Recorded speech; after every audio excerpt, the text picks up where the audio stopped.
Continuamos estudiando los microorganismos. En este caso, pues vamos a hablar del dominio arquea, en concreto de las arqueobacterias.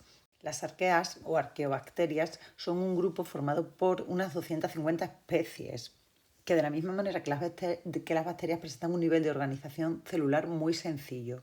Son procariotas, por lo tanto no tienen ni núcleo ni orgánulos membranosos, pero sí que tienen importantes diferencias que las hacen formar parte de un único dominio.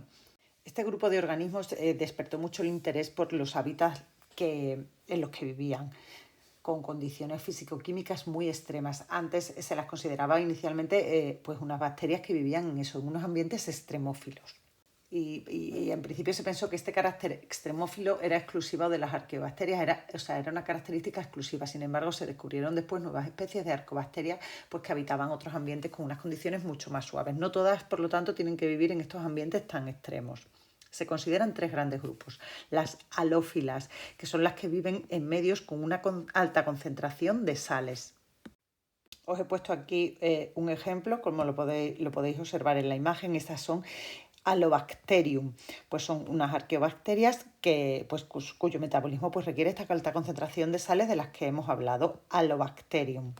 Después tenemos las bacterias termófilas, aquellas adaptadas a vivir en ambientes con temperaturas muy extremas, muy altas. Tenemos aquí un ejemplo, mirad esta bacteria qué curiosa, Pyrococcus furios. Es una arqueobacteria cuya temperatura óptima de crecimiento son los 100 grados centígrados, es decir, ella se encuentra en su estado óptimo cuando se superan o están los 100 grados centígrados. Y aquí tenemos otra, Echinococcus, que se ha extraído de fuentes hidrotermales marinas. Las arqueobacterias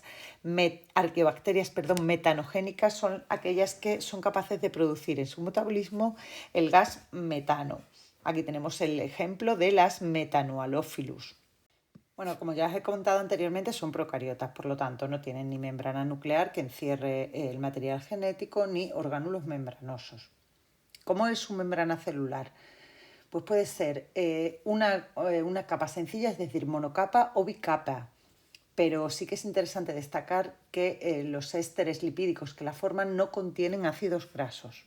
Rodeando esta membrana celular, pues presentan pared celular. Sí que la tienen, igual que las bacterias, pero la diferencia es que en la composición es variable, pero lo más importante es que nunca está formada por péptidoglicanos. Es muy curioso que tienen una sola molécula de ADN circular, de la misma manera que las bacterias, pero este ADN se encuentra asociado a histonas, a diferencia que las bacterias y en consonancia con los organismos eucariotas. También cabe resaltar que su material genético presenta partes sin información, que no codifican proteínas, que eran los intrones, y otra parte que sí codifican para proteínas, que eran los exones.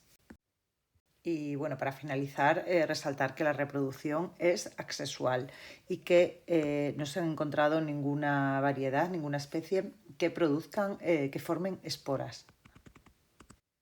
Aquí podemos observar una tablita donde aparecen las diferencias y las semejanzas más significativas entre los tres dominios, arquea, bacteria y eucaria.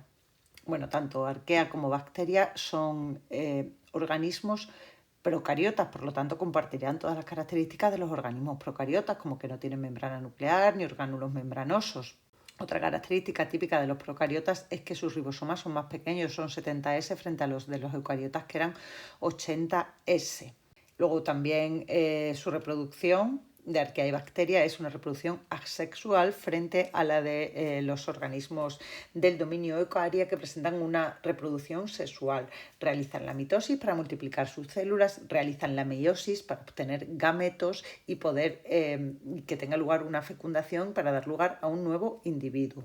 Cosas que llaman la atención. Por ejemplo, lo que ya os comenté anteriormente sobre los cromosomas.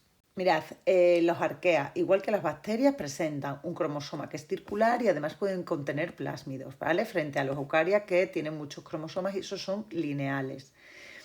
Pero además el ADN de las arqueas sí está asociado a histonas, cosa que llama la atención porque las bacterias no. Y los del dominio eucaria sí, por lo tanto. Vamos a recordar también las diferencias entre las paredes celulares. La pared celular de los arqueas, pues decíamos que tenía una composición variable, pero que era importante resaltar que en esta composición nunca aparecían los peptidoglucanos. Sin embargo, las bacterias decíamos que fundamentalmente había peptidoglucanos, podían ser gram positiva o gram negativa. Y las eucarias, pues la mayoría de los casos están formadas por celulosa o quitina.